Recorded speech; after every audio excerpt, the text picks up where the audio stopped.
नमस्कार दोस्तों, मैं हूं मुकेश मानव और आप देख रहे हैं एक्सप्रेस न्यूज़ भारत, जिद सच दिखाने की। एक्सप्रेस न्यूज़ भारत की टीम लखनऊ से आज बरेली शहर आ पहुंची है। बरेली की पहचान नाथ नगरी के नाम से है, तो वहां पर मैंने राजनीतिक लोगों से कुछ चर्चा की और जाना कि उत्तर प्रदेश में चुनावी माहौल क्या है। उसके बाद अभी बेदास आईएएस एकेडमी है, कोचिंग है जो बदायूं रोड पे है, उसी के मैनेजिंग डायरेक्टर मेरे साथ गुड्डू मौर्य जी मौजूद है। मैं इनसे बात करूंगा कि इस बार देश का युवा, प्रदेश का युवा, बरेली का युवा क्या चाहता है, क्योंकि इनकी जो कोचिंग है वो युवाओं के लिए काम करती है। युवाओं के लिए बहुत सारा इन्होंने पहले ही काम किया है। और एजुकेशन की मैं बात करूं, जैसे कि वो दोहा है, गुरुर ब्रह्मा गुरुर विष्णु गुरुर साक्षात पार ब्रह्मा। किसी भी गुरु के लिए एक स्टूडेंट को वो क्या से क्या बना सकता है। यहाँ से आईएएस बनते हैं, यहाँ से पीसीएस बनते हैं, यहाँ से इंस्पेक्टर बनते हैं। तमाम क्षेत्रों में लोग जाकर के अपनी सेवाएं देते हैं। ये एक ऐसा कोचिंग है, उसी के डायरेक्टर मेरे साथ मौजूद है। मैं आपसे बात करूंगा। गुड्डू मौर्य जी, आपका बहुत बहुत स्वागत है एक्सप्रेस न्यूज़ भारत पे। सबसे पहले तो मनोज मानव जी, मैं आपका और आपकी पूरी टीम का बरेली में बहुत बहुत हार्दिक स्वागत एवं अभिनंदन करता हूं। बड़ा अच्छा लगा कि आज आप यहां पर आए। हम लोग लगातार पिछले काफ़ी लंबे समय से, मैं देख रहा हूं काफ़ी लंबे समय से हम लोग जो कार्य कर रहे हैं। हमने वेदा सैयस की शुरुआत ही जो की थी जी। वो शुरुआती युवाओं के लिए की थी। वेदा सैयस का मकसद ही केवल ये है कि रूरल क्षेत्र का युवा समाज में आगे बढ़े। वेदा सैयस का स्थापना हमने एक मकसद से की थी कि जो ग्रामीण क्षेत्र का युवा है उसके पास इतना, वो आर्थिक रूप से कमज़ोर है, उसके पास इतना पैसा नहीं है कि वो कहीं जाके बड़ी कोचिंग में एडमिशन ले सके। हमने प्लान बनाया कि चलो क्यों ना बरेली में एक ऐसा संस्थान ओपन किया जाए जिसमें हर कास्ट के, हर आर्थिक रूप से कमज़ोर हो, चाहे कोई भी हो, हर छात्र को, हर विद्यार्थी को एक ऐसा स्थान मिल सके जहाँ पर उसको एक बेहतर तैयारी करने का मौका मिले। आज मैं भारतीय युवा सभा का राष्ट्रीय उपाध्यक्ष भी हूँ और उत्तर प्रदेश प्रभारी भी हूँ। इस संगठन का से जुड़ने का मकसद ही केवल ये था कि इस संगठन के माध्यम से भी युवाओं को एकजुट किया जाए और युवाओं को उस जगह पहुंचाया जाए जहां वो जगह पे जाना चाहते हैं। अगर कोई युवा राजनीति में आगे जाना चाहता है तो राजनीति के उसके हर गुण उसको सिखाए जाए। अगर युवा आईएएस बनना चाहता है तो आईएएस के हर क्षेत्र के जितने भी मूल मंत्र हैं वो उसको बताए जाए कि आप कैसे बन सकते हो। दूसरी चीज़, अब हम आते हैं कि इस बार युवा क्या चाहता है। जी। राजनीति का बहुत बड़ा अभी चल रहा है, हलचल चल। यूपी की सरकार फिर से दोबारा बनने वाली है। अब इस बार कौन आता है, ये हमें लग रहा है कि पूरे उत्तर प्रदेश की राजनीति आज युवाओं पे निर्भर करती है। जो युवा चाहता है वही होगा आज उत्तर प्रदेश में। आज देखिए क्या है कि जो मौजूदा सरकारें हैं बहुत अच्छे कार्य किए हैं, कुछ पॉलिसीज में बहुत अच्छे कार्य किए हैं, लेकिन कहीं ना कहीं थोड़ा युवा परेशान है। क्यों? जैसे अभी देखा आपने ग्रुप डी वाला एग्जाम, ग्रुप डी वाले एग्जाम में क्या हुआ कि पहले एक पेपर होता था और आज उन्होंने 2 पेपर कर दिए कि पहले आपको प्री देना होगा फिर आपको मेंस देना होगा। तो कहीं ना कहीं युवाओं को ये चीज़ें लगी हैं कि नहीं, ये गलत है हमारे साथ। दूसरी चीज़, युवा चाहता है कि हमारी भी भागीदारी सेंट्रल में हो, हमारी भागीदारी स्टेट में हो। आज हमें ये लग रहा है उतनी भागीदारी युवाओं को उस क्षेत्र में नहीं मिल पा रही है। दूसरी चीज़, युवा अगर हमारे पास सबसे बड़ी परेशानी अभी ये है कि युवा की कोई बात को अभी ठीक से सुनने वाला नहीं है, ना डिस्ट्रिक्ट पे, ना मंडल पे और ना ही नेशनल लेवल पे, ना स्टेट लेवल पे। हमें लगता है सरकार को इस चीज़ पे एकदम ध्यान देना चाहिए कि युवाओं के सुनने के लिए भी कोई संस्था गठित करिए या फिर कोई ऐसी बॉडी गठित करिए जहां पर युवा अपनी परेशानी को रख सके, उसका समाधान हो सके। तभी यूपी की राजनीति सक्सेस है, नहीं तो यूपी की राजनीति सक्सेस मुझे लग रहा है नहीं है। इस बार उत्तर प्रदेश में जो विधानसभा के चुनाव होने हैं उसमें युवा नाराज दिख रहा है। कई जगह मैं गया हूं, मैंने विजिट किया, आधा उत्तर प्रदेश हो गया है, अभी और जिलों में जाना है मुझे। तो बरेली में कल मैंने प्रोग्राम किया था, तो यहाँ की जो युवाओं की समस्या है वो मेन है बेरोजगारी। युवा पढ़ लिख गया है, रोजगार नहीं है, नौकरी नहीं मिला है सरकार में, तो आप क्या कहेंगे? देखिए, ये एकदम आपने सही बोला कि कहीं ना कहीं युवा परेशान है। परेशान इसलिए है कि अभी मैं आपको बता दूं, यूपी पुलिस की पिछले 3 साल से वैकेंसी आने वाली है। बच्चे लगातार प्रयास कर रहे हैं कि वैकेंसी आए, लोग इंतजार कर रहे हैं, लेकिन वैकेंसी नहीं आ रही है, युवा परेशान है। दूसरी चीज, अगर हम देखेंगे कि अभी यूपी टेट का एग्जाम हुआ, लखनऊ से आके एक पर्सन लखनऊ से आके बरेली आ गया पेपर देने के लिए। जब बरेली पेपर देने के लिए आ गया पेपर हो रहा है, 1 घंटे का पेपर हो गया, उसके बाद पता चला कि पेपर कैंसिल हो गया। जो सरकार में 13 पेपर कैंसिल हुए सर। अब आप बताइए, ये अगर लगातार ये पेपर कैंसिल होते हैं, ठीक है मैं मानता हूं कि आप पेपर क्या करें, जैसे आप पेपर की फीस नहीं ले रहे हैं, लेकिन जो स्टूडेंट्स लखनऊ से बरेली जा रहा है या फिर बरेली से लखनऊ जा रहा है, पेमेंट तो लेके जा रहा है, खर्चा हो रहा है आने का जाने का, एक साथ और भी कोई गर्ल्स है, अगर कोई गर्ल्स बदायूं से शाहजहांपुर पेपर देने जा रही है, उसके साथ एक और भी पर्सन जा रहा है। भाई सब ऐसे नहीं है, एक्टिव नहीं है जिनके साथ अकेले जा सके, लेकिन कहीं ना कहीं खर्चे तो हो रहे हैं ना, इनकम है नहीं, बिल्कुल, और खर्चे लगातार बढ़ते चले जा रहे हैं। दूसरी मैं आपको एक और बता दूं, गवर्नमेंट को कुछ चीज़ों पे और ध्यान देना चाहिए।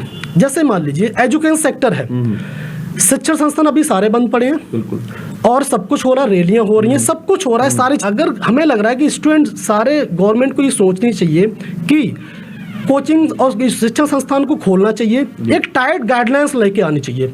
डीएम के अंडर में टाइट गाइडलाइंस ये होनी चाहिए कि आप बच्चे को 3 फीट की दूरी पे बिठाओ, आप गेट के बाहर मैंने सैनिटाइज मशीन लगवाओ, कंपलसरी मास्क रखो।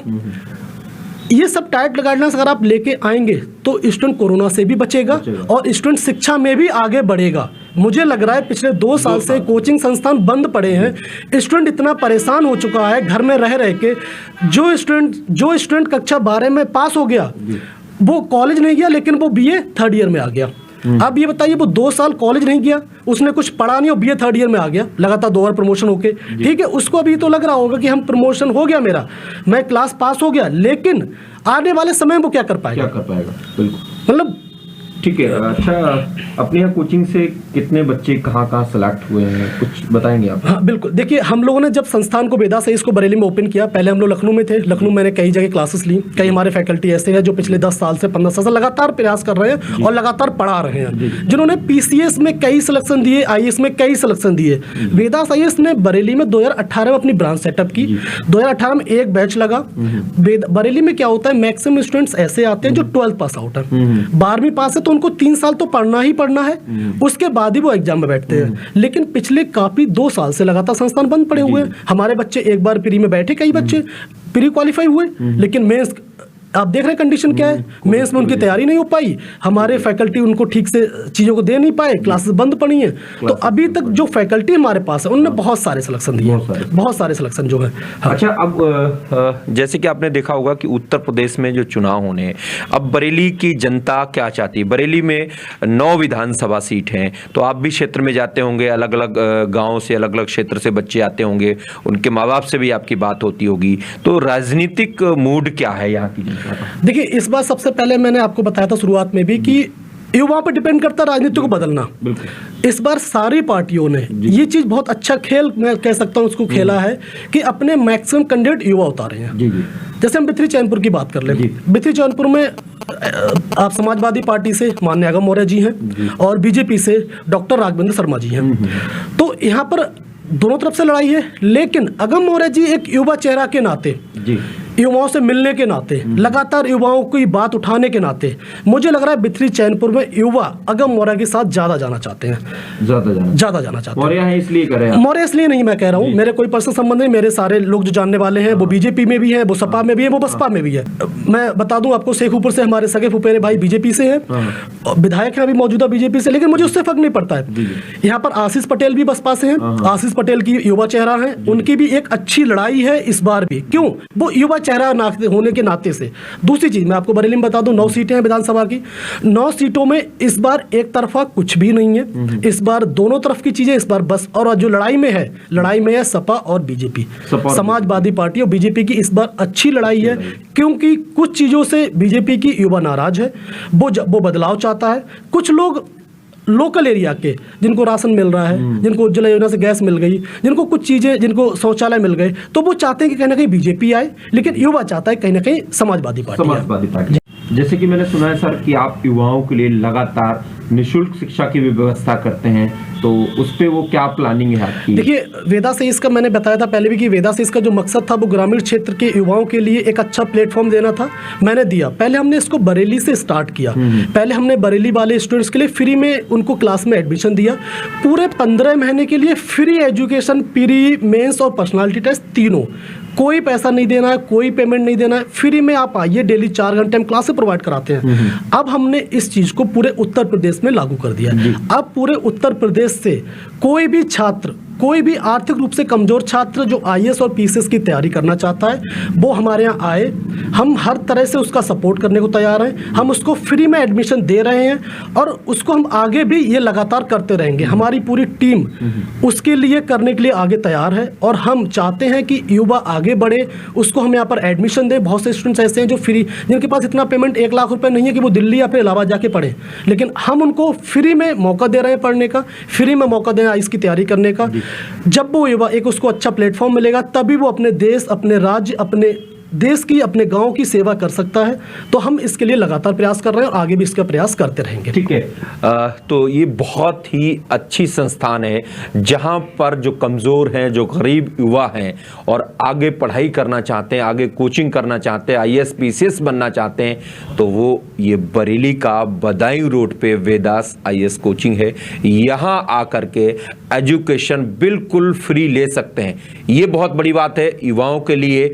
इतना ज़्यादा काम करना जहां फीस लाखों में होती है, बड़ी बड़ी कोचिंग्स में मैंने देखा है, लखनऊ, दिल्ली, बरेली, नोएडा और भी कई कोचिंग में गया हूं, मैंने देखा है कि वहां पर लाखों रुपए पेड करने के बाद युवा पढ़ाई नहीं कर पाता है। तो ऐसे लोगों के लिए वेदास कोचिंग बहुत ही अच्छी है। यहाँ आइए और आप एजुकेशन लीजिए और इसके बाद आगे आप अपने करियर की ऊंची उड़ान भरिए। ये वेदास कोचिंग है बरेली बदायूं रोड पे, यहाँ से आप फ्री एजुकेशन ले सकते हैं। तो जैसे कि आपने बताया कि अब उत्तर प्रदेश ही नहीं बल्कि पूरे हर जगह जहाँ भी आप जाएंगे, क्योंकि युवा जो है वो रीढ़ की हड्डी साबित हो सकता है इस बार सरकार बनाने में।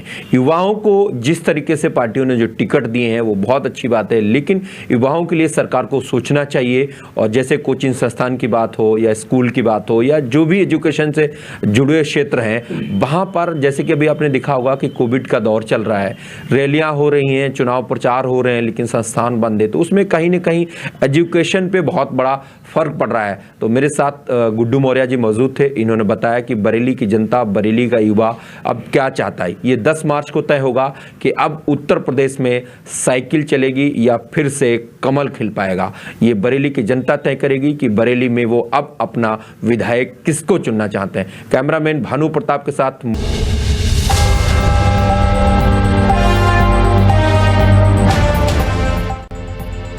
हम हैं एक्सप्रेस न्यूज़ भारत। आइए हमारे साथ जुड़ने के लिए संपर्क करें।